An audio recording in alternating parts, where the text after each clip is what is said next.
Reportedly, LeBron James will probably not make the All-Star team this year. Oh, really? Why? Did he call the league office and say, hey, I'm going to need the All-Star break off? Here's a question. When did the world take a turn for the worst?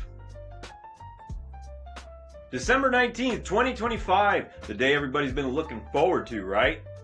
What's going on today again? December 19th? Oh, that's right, the Gasparilla Bowl and the Myrtle Beach Bowl. Of course, the way things are going in the world, I think the NFL is missing a big opportunity to do the halftime show featuring Billy Joel and Fall Out Boy with their respective renditions of We Didn't Start the Fire. Sports news. Oh yeah, Jake Paul is fighting Anthony Joshua, and I swear I care. Pakua Nacua from the Rams has single-handedly revolutionized the touchdown celebration. Oh my gosh. You know, I don't mind a little politics in my sports. I just don't want to feel like I'm at the 1936 Olympics over here. Unless I get to watch Jesse Owens. The Chicago Bears are looking for a new stadium, and supposedly they're talking about moving out of Chicago. Great. So let's call them the Not Chicago Bears.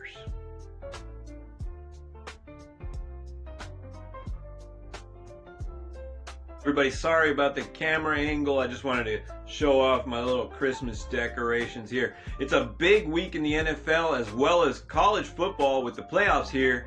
And so let's go ahead and get into it. But before we do that, I want to ask you to hit the like button, hit the subscribe button, and share the video. It really helps with the algorithm. Thank you guys so much. So let's do our pick six. This week we've got 5 NFL games and we've got 1 college game for you. Sorry about the camera angle here. I'm going to have to refix the whole setup. Long story short, the other one messed up on me. We're going to start with Miami at Texas A&M. And this is, of course, part of the college football playoffs. Yes, number 10 Miami going into Texas A&M, who has been strong this year. They're giving us 51.5 points on this one. Texas A&M is a 3.5 point favorite. I think they're going to cover, and I think it's going to be the over. Look, I'm really impressed with Marcel Reed. I've been all year long. Amazing scrambler. He does take big hits, though. But I say he's going to win 40 to 28. Texas A&M over Miami. Next, we've got a big one. Yes, the NFC North Division, the North. We're going with the Packers at Bears, and it's a 45.5 points over under they're giving us. Look, on this game, Micah Parsons is out, which means the Green Bay defense is not going to be as stout. I think the Bears take advantage. 28-21. That is also the over, and the Bears win outright. All right, next we've got the Buccaneers at Panthers. Both teams are 7-7. Usually we pick games where both teams are have a winning record. This time we're going with this one because the winner will have a winning record. The loser will fall to a losing record. We're going to go with the Panthers beating the Buccaneers 26-10. They're going to win outright, and it's going to be the under because they're giving us 47.5. You know, the Panthers have been up and down this season, but they're a lot better, I think, than the Buccaneers. Panthers win outright. Next, we've got a big game at Mile High Stadium. Boy, it seems like the Broncos have quite an easy schedule. Everybody seems to be going to Mile High here. I do love what they've been doing with Bo Nix. The Jaguars have been tough, too. It's a 45.5 point over-under. We're going to go with the under. The Broncos win 24-14, and they cover because it's a 5.5 points that they're favorites. Broncos win 24-14 over the Jaguars. Next, this is going to be a big game. Look, I'm really rooting for the Steelers in this one, but I think they're going to lose 48-27 against the Lions. The Lions, you know, they've been looking real tough, and I think they're going to win at home. They're 10-2. The Jaguars are 10-4. The Lions are 8-6, and the Steelers are 8-6. Also, I'm looking at the wrong stuff here. I apologize. The game is on Sunday at 1:25 p.m. It's the over, 48-27. Lions over the Steelers. All right, and last, this is a big Monday night football game between the 49ers and the Colts. They're playing in Indy. The 49ers are 10-4. The Colts are 8-6, but they've been sort of sputtering lately. You gotta love what Brock Purdy's been doing since he got back from injury. And the 49ers are 3-point favorites. They're going to cover 28-16 over the Colts in Indianapolis. That is the under, 46.5 points that they're giving us on that. I think the Niners could even do better than that. I think they can run up the score on the Colts if they wanted to, but I think out of sportsmanship, they're going to keep it to 28 points. 28-16, Niners over the Colts. Those are our 6 picks for this week. Thank you guys for sticking with us here on the season. We're 38-28, 10 points over 500. It's not bad. It's not great, but it's not bad. And as far as the over-under, I'm 25-41, which is bad. That's okay. Look, gamble responsibly and enjoy this weekend's games. Politics, oh my God. You know, the world just seemed to light on fire this past week. I want to say rest in peace, of course, to Rob Reiner and his wife, Michelle Reiner. Just such a tragic situation that a lot of us have been touched by because we're fans of Rob Reiner's work. All I can say about it is just rest in peace to the two of them.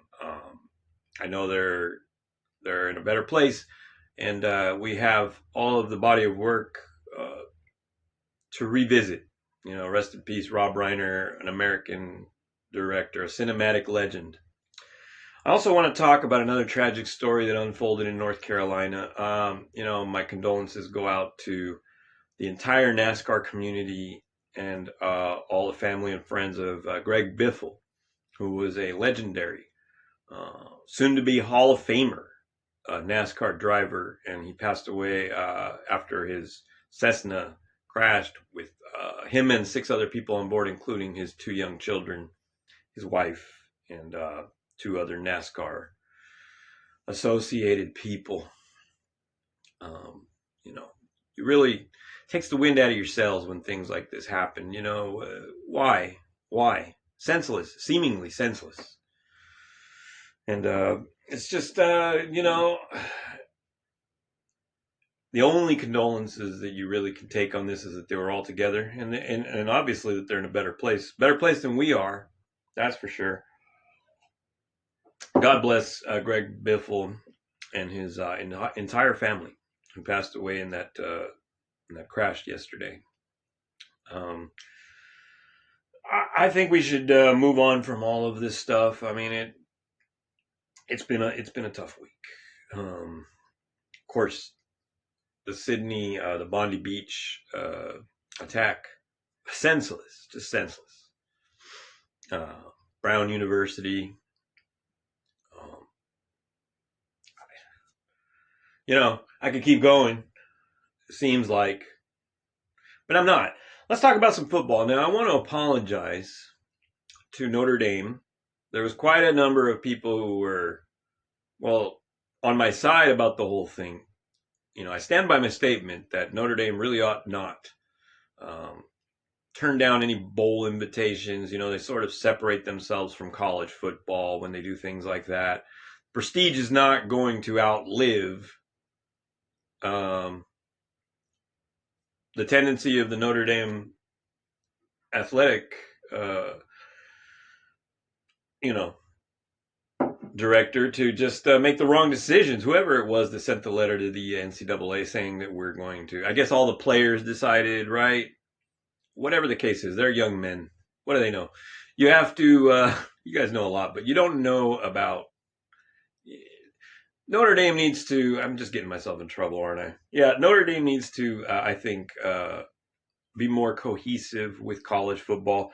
But, you know, that doesn't mean that I don't respect Notre Dame. That doesn't mean that I don't have a lot of love for Notre Dame. Notre Dame is quite a historic college. With the football team is the history of college football, if you think about it. And by the way, after last week's show, I went back and watched Rudy. Now, the fact that I watched Rudy, does that mean I love Notre Dame? No, that doesn't mean I love Notre Dame. The fact that I own the DVD, now that means I love Notre Dame. And if you don't believe me, I also own Knute Rockne All-American. Yeah, that's I never thought that the comment section would explode the way it did off of the Notre Dame topic last week, but that's so it is. LeBron James, they're saying that LeBron James might not make the All-Star game. How can he not? Why would the NBA leave out their number one,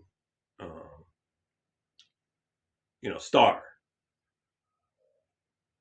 I'm not saying that he's the best basketball player. I'm not saying that he's, but what I am saying is that he's the biggest name in the league. I can't think of another name that's bigger at this point.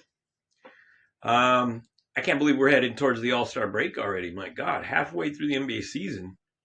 It's nuts. And then as far as baseball is concerned, the Dodgers and the Braves are having quite a competitive offseason.